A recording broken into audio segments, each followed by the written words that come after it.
Hi, I'm Philo, and welcome back to my series where I talk about classic QuakeCon Grand Finals from 2000 to 2016. Here today with QuakeCon 03, 04's back, and he's facing up against Zamus. Now a quick bit of context here, 2002, not the best year for 04, coming 9th to 12th at QuakeCon 02, WCG 02, he didn't even advance from the group stage, although there is a controversial story there involving the Russian player Kula.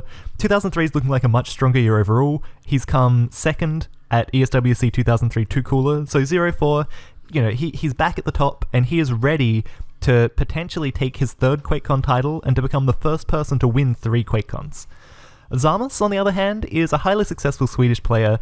He's going to have, really good placements from 2003 all the way up into 2010. And he's one of 4 Swedes who actually come over to QuakeCon 2003. We're seeing a much bigger international presence already.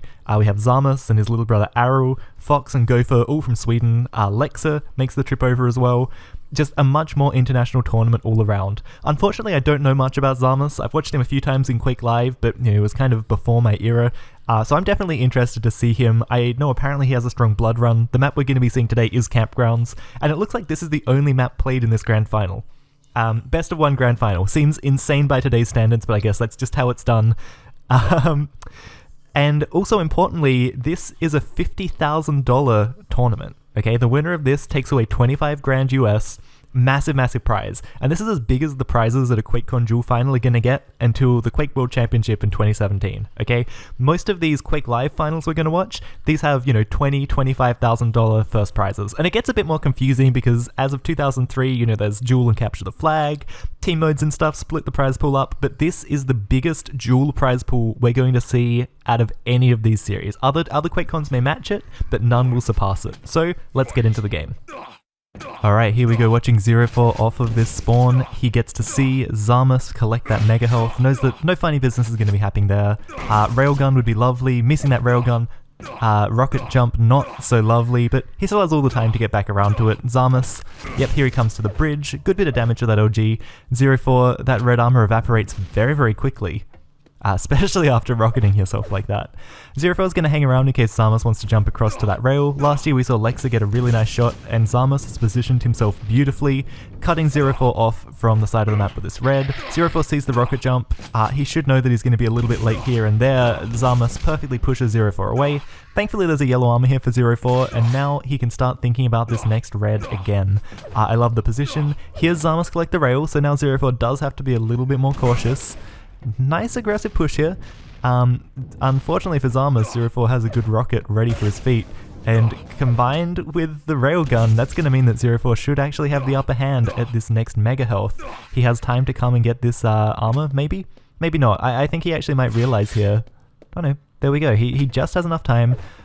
Zamus positioned pretty passively, but he has to be because of that devastating railgun he took. And I was going to say I was excited about watching 04 play out of control, but he hasn't had to play out of control for long. One nice rocket, one nice rail, and suddenly this is very heavily in his favor. Nice little dance here for Zamus. 04 is in no rush to collect this red. Oh, beautiful rails there for Zamus on the exit, and that is going to swing this mega right back into Zamus' favor. Already, this is looking like a much more polished game of Quake than we have seen so far. This looks like modern Quake.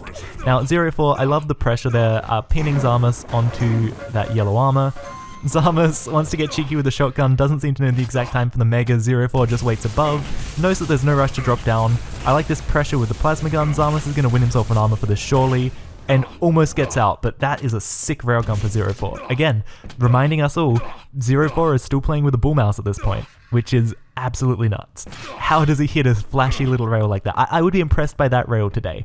And already, this is looking so much scarier. Like, if I was playing against this, I would be pretty intimidated. Maybe 2003 is the year where I can say these guys would be giving me a pretty hard game. 04, I like that he values Mega over Red, and he can cycle back around and get this yellow too, right? Getting Mega and yellow is worth so much more on this map than just getting the red. And also, if your opponent's got control of the red, the red is the easiest item to pressure on this map, right? You can be above it from bridge, you can be at banana. especially a railgun player like 0-4, you're going to go a long way trying to hit shots onto the red. And 0-4 knows that it's also going to be the next item up, right? If your opponent is taking red while you're taking mega, Zamas, oh, that is a bad fight to get baited into. 0-4 just sits back and lets it all fall into play. Like I was saying, if you get mega while your opponent's getting red, you know that red is going to be the next item up. So 0-4 just does everything right here. Zamas, he'd love to hit another rail, but he can't afford to peek for it, right? He is railable. 0-4, 2 rails to die. Zamas, 1 rail to die. Zamas, there's a yellow armor for him, right? He can go back, he can collect it. As 0-4 just continues his domination here. And, yet another year we're seeing 0-4 playing really smartly around these items, but this game has just evolved yet again. A dance with death here, just really nice movement, really clean, really solid, putting a lot of pressure on Zamas. He's trying to hit those shots with that lightning gun. 0-4, I like sitting up at bridge, see where Zamas wants to come from, give Zamas a window to actually come in. And is this even a delay?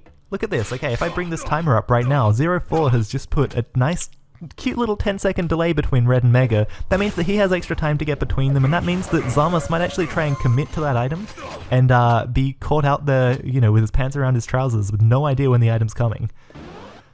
Because the problem is if you get mega and then you get a little bit delayed at red, those items will get synced up. Alright, so that delay doesn't really come to anything, but it just means that 0-4 is comfortable, and you can tell that 0-4 is thinking about the big picture here. He's thinking about control, he's thinking about how he can stay, not just 1 step ahead of his opponent, but 5 steps ahead. To quote Rafa, 5 steps ahead. Nice trap here, Zamas caught entirely unaware. This has to be another frag. Nice bit of LG. 0-4's LG looks a lot sharper this year as well than it has in previous years. No problem at all for 0-4 to continue to control both items here. And again, he does this cheeky little pause. He waits. Zamas, do you want to come and fight? 0-4 will fight you. He's feeling confident.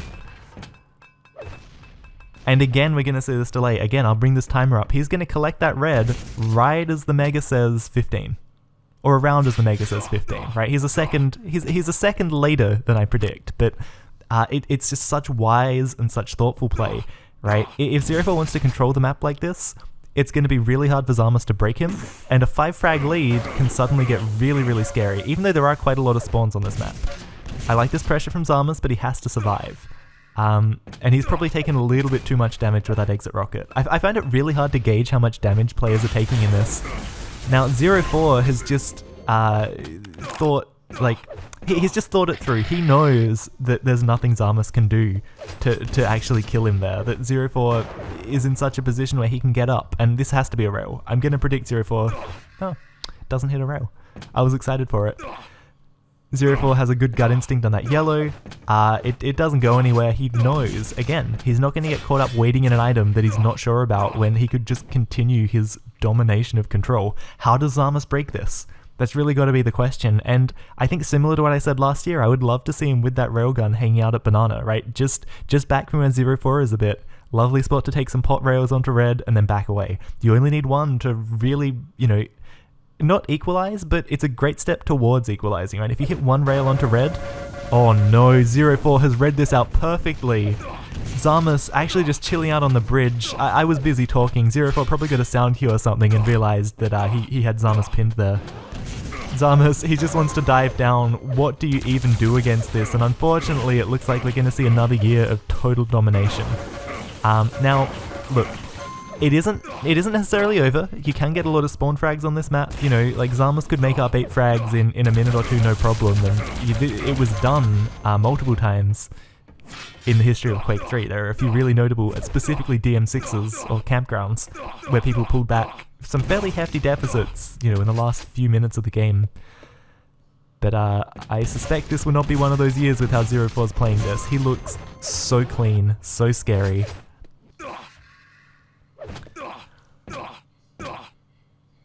Oh, beautiful control of these item boxes. Now, I guess now might be a good time while 0-4 will continue to just run this map. What happened to Lexa? What happened to Dela? Well, they competed at this QuakeCon, but they didn't fare quite so well in the brackets. Dela would beat Lexa I think in round 1 of the brackets this year, I can't quite remember, I unfortunately closed the tab, but he would beat Lexa not once, but twice to eliminate him. Beats him in the upper bracket, then beats him again in the lower bracket. Similarly, 04 and Zamus have already met in this tournament. They met in round 1 in the upper bracket. Zamus had an amazing lower bracket run. He beat a lot of really good players. He beat his countryman Fox, he beat, I think he beat Dayler in the end. And he also beat CZM, who, you know, really strong American player, and I'm sad that we haven't gotten to represent him. He has some, like, you know, top 8 placements at these early QuakeCons, and we haven't seen him yet.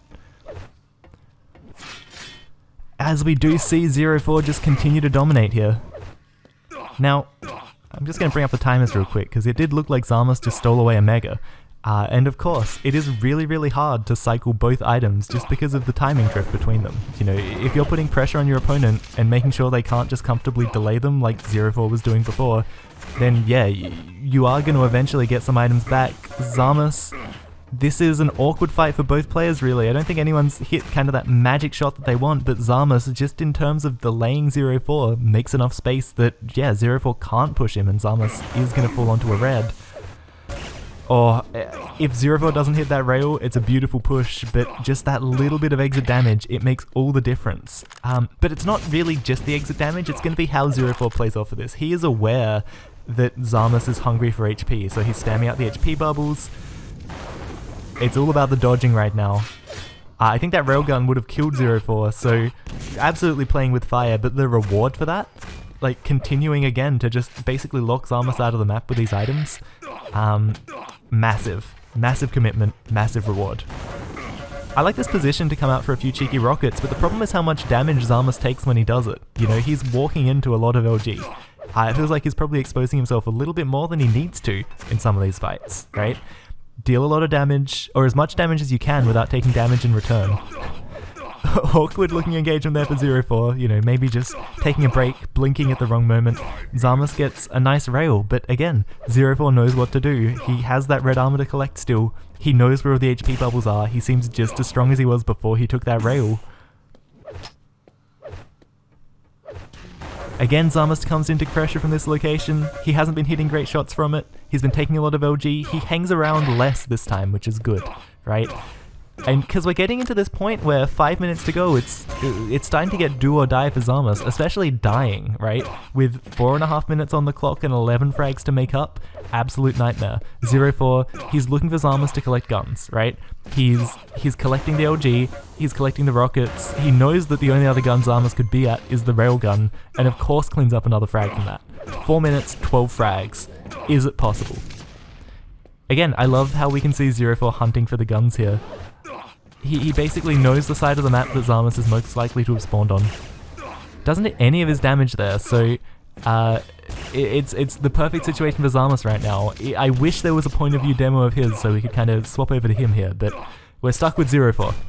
Okay, and 04 is playing very, very safe right now. The pillar room, good place to be. Just making sure he gets that yellow armor. Listens for where Zamus is. Zamus, massive drop down. 04 is just going to back away. He doesn't need to fight. He's got such a huge lead. And actually, again, a really great situation where 04 has an amazing read on his opponent on the way, not only like what they're going to do, but how they're going to move to get there, and is able to utilize that to get a great rail. And this is something I really associate with 04's play, you know, from these games all the way through to 2016 at QuakeCon. It was something I think he did really, really well. Again, he hears Zamus here, and surely this scoreline is just impossible to come back from.